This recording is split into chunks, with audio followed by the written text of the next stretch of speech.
Hi, and welcome back to Radio ATN at the 2023 Creating Trauma Sensitive Schools Conference.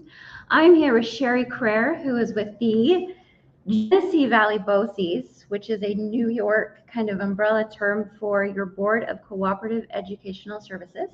You are the trauma grief, illness, and grief coordinator, and you presented yesterday. Yes. And what was your topic? The topic is trauma-informed leadership, with the subtitle being how to walk the talk and improve your staff morale.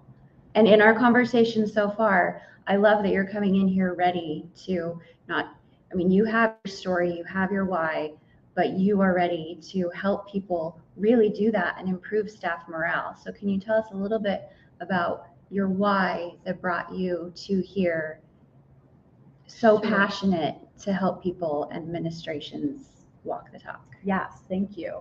So I have the benefit of working with 24 school districts in my region as their trauma, illness, and grief coordinator. So I help them respond when an event, a critical incident happens at their school. So I'm able to work with a lot of different teams, admin teams, social work teams, all together in those schools. Interestingly, I'm also the employee assistance program coordinator for most of these school districts. So I hear a lot of individual stories. I'm kind of in the trenches, like hearing different things that are going on. And so by having both this micro level intervention and this macro level intervention, I've been able to kind of bring together some of these ideas, connect the dots, and notice some patterns in some school districts where staff are actually doing pretty well and resilient, and teams are doing well. And then some other districts where people were just not doing great. Really, like the morale is, horrible. People are quitting and wanting to resign from their position, resign from teaching, feeling extremely disheartened and disempowered. And so I started getting curious about that, and I started asking myself questions about what's the difference between these districts. Even though we're all in the same region, I'm giving them all the same trainings, but some are thriving and some are suffering. And so through that, I really noticed that administrators actually have a lot of power in how their staff are doing, and the way that administrators present themselves, the way they interact with the staff, the way they do or don't support staff. And so that's where I came up with the ideas for this training. What are some of the things that you, as far as your session, what were the takeaways? What were you hoping that people came to your session left with? What did you set them up to go home with? Well, if there was one or two sentences, it would be, if you want to have a trauma-informed school, then you must have a trauma-informed workplace. And if the adults are okay, the kids will be okay. So it's really incumbent upon administrators to take that on, right? We ask our teachers to take care of their students, and we need to have administrators take care of their staff, because, that's kind of they're the ones that are holding the space for the staff. And so there's things that administrators can do that make a difference. And what are some examples, maybe something so simple that someone could take home and put into action tomorrow when they go back to work, versus something that you've seen worth working towards long term? Sure. I actually, in the training, talked about 5 what I call speed bump skills. Okay. And they all are basically centered around the theme of empathy. So empathy has been identified not as just a nice thing to do, but even the Harvard Business Review researched this and talked about one of the key leadership qualities that help businesses be successful is when the leader has empathy skills. So empathy is the ability to kind of step into somebody else's shoes, to see things from their perspective, to understand what feelings and problems they might be having. You don't have to agree with someone to have empathy with them, but you do have to at least take the time to try to understand what their experience is, especially before you jump in and try to fix a problem. So the 5 speed bump skills that I were talking about with the group was that, one, just so simple, is literally to just breathe, make eye contact, and smile. Like, just stop and notice a person. It's so often I hear stories where administrators just burst into a room and they just start talking, or they give directives, or they, and it's like, just stop for a second and connect with that person, because connection is the beginning of regulation. And so if you want your teacher to be regulated, then the administrator has to be regulated with them and co-regulate together before you even do anything. So the second speed bump skill would be to practice your reflective listening, active listening. So this is, you're listening and you're letting the person know through your nonverbal communication and through your reflective statements that you have heard them. Again, you don't have to agree with them, but you're just listening and making those, kind of validating statements. If you don't know how to do reflective listening, go on YouTube. There's a ton of videos that like help you practice and do it. And you can practice it in your everyday life, not just at work. I highly recommend practicing it in all your relationships. So then, you're doing the reflective listening, but the next skill is to just stay curious. So the impulse is to go right into a fix it, and instead just stay curious, ask follow-up questions, try to explore a little bit more what the person is dealing with. Ask them things like, what other things have you tried? Because lots of times if somebody's coming to you with a problem or they're having a distressing situation, they've probably already tried to fix it themselves. And so asking that really lets them know that you're engaged with them. So the fourth thing has to do, again, with not just fixing it, but asking them, what ideas do you have to solve this problem? So now you're steering the conversation into a problem-solving way instead of just a complain or a fix it or trying to shut it down. Just say, what do you need? What would help? What would make this better? And lots of times your staff person already has like a list of a bunch of things that would make it better. Yeah. And that now you're engaged in a problem-solving conversation with them. That is, one of the trauma-informed principles is empowerment. Another one is collaborations. That's what you're doing in that part of the conversation. And, maybe you'll come up with some ideas. Maybe there's some things you can do. Maybe there's some things you can't do, but you could explain why, in a really caring way. And then the fifth speed bump skill is to follow up. Like, please follow up with your staff. If somebody's coming to you or they're having a distressing situation or a problem with a kid or a interpersonal problem, whatever it is, and you have follow up. Like, it's like a normal human thing to do, but it really lets that person know that you care about them, that you want to make sure things are going okay or things are improving, or that maybe you got to go back to that problem solving phase, but it lets them know you're really in it with them. You're not just going to abandon them in that scenario.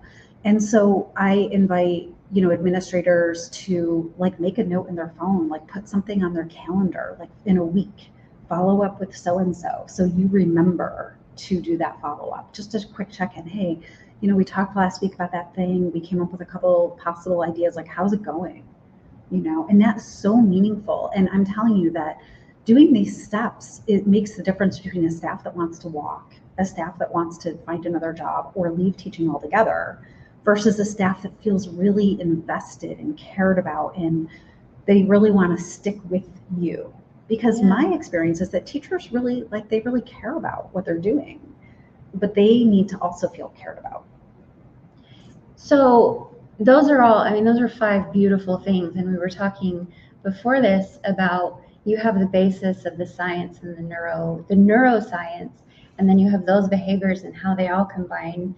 And I think that's a lot of what this conference is about, is you learn those bases. Like, why does it mean so much that we're looking at each other and smiling at each other? Mirror neurons and all of that. And so to come to this conference and have, the base, and then to move next level of, this is what you can do with those simple science-backed, brain science facts. What do you see as the next level? So we've got the brain science, we've got these great simple things that people can, they say they sound simple, and they are, but what are the struggles that you have maybe seen, or an actionable thing if someone goes back to their district and says, hey, why don't we look at these 5 things? Do you know of maybe some pushback and how to? Sure. Well, I think what's happening is that people are so stressed that they aren't self-regulating. And so, our expectation is that teachers are going to regulate before they go into a classroom with students, so that the students can contain and regulate the students. But I feel like we should have the same expectation of our administrators, Mhm. that they self-regulate, so that when they're working with staff, that they understand that that whatever they're putting out there, whatever's, the ways that they're coming off. One of the things that I talked about too was about administrators need to self-reflect. They need to take time to look at themselves, to have humility, to know their blind spots, to get objective feedback from people around them, to be aware of how they're coming across in their nonverbal and verbal communication, to recognize that there's a power differential between themselves and the staff, and that they have to actively work to kind of disarm some of the power differentials, by saying things like, hey, I know I'm the principal, I know I'm your boss, so I understand that, there is that dynamic. However, I'd still really like to support you in this. You know what I mean? Because I work with staff. When I work with teachers individually, like in an EAP session, they're afraid of their administrators. And I'm thinking, I come from the mental health world, and when I entered into the education world in the last 5 to 7 years, I was surprised how hierarchical it is. And it's like the kids are afraid of the teachers are afraid of the admins are afraid of the superintendent's afraid of the school board's trying to appease the state and the parents, and it's like there's this whole hierarchy of fear. And so when you look at it from a trauma-informed perspective, it's like, how are we supposed to function and be relational and connected when we're all afraid of getting in trouble by somebody else? Yeah. And so there's something, I think, inherent in the structure of schools that is not working. So one of the things that I talked about in the presentation yesterday was about restorative practices, which is a great antidote to this kind of structure. Now, it has to be well done. And when I talk about restorative practices, it's an umbrella term for a lot of different things. So, for example, your affective language is a restorative practice. So when I was talking about the speed bump skills, those are a form of restorative practice. You're trying to restore a relationship. But I think it's really important to be intentional about making time for people to have relationship with each other. You can't just throw a bunch of people in a building and say we're a family, because I think that's very toxic. I showed a video that we produced within our region of an administrator that's doing it really well, and he has a circle, an opening circle at the beginning of the year, a mid-year, and a closing circle at the end of the year, where they spend as many hours as needed for the whole staff. They do a circle. And then every monthly staff meeting, they spend the first 10 to 15 minutes of the staff meeting doing a team building activity, something fun, something where people are laughing. But then what happens is that this team, I actually did respond to their school when they had a tragedy. They lost a teacher unexpectedly. And that was actually how I got really curious, because I went there and their team was so strong and they were so connected. And it wasn't because of the tragedy, it's because they had put all the work in for months and months and years before this tragedy happened to have these really meaningful relationships with each other. And that really helped them to be resilient in that tragic time. And so we have to think about that. We have to think about relationship building has to be something we invest time into, because we know relationships heal trauma. We know relationships buffer stress. Relationship helps us to work together more effectively. And so you have to, as an administrator, that's on you.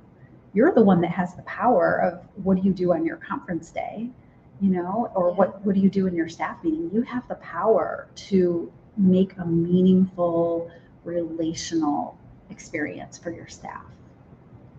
I think it's amazing the work that you've done to go from how you're saying the macro and the micro and putting it together and taking that wisdom and bringing it to us. Thank you so much for being here. Yeah, you're and welcome. For sharing that with us. You're doing great work. Oh, thanks. And if people want to find you, we have your information, I believe, down here at the bottom. Again, Sheri Kreher, thank you so much for being here. Yeah, and we you're look welcome. forward to seeing you in the future. Great. Thanks so much. Thank you.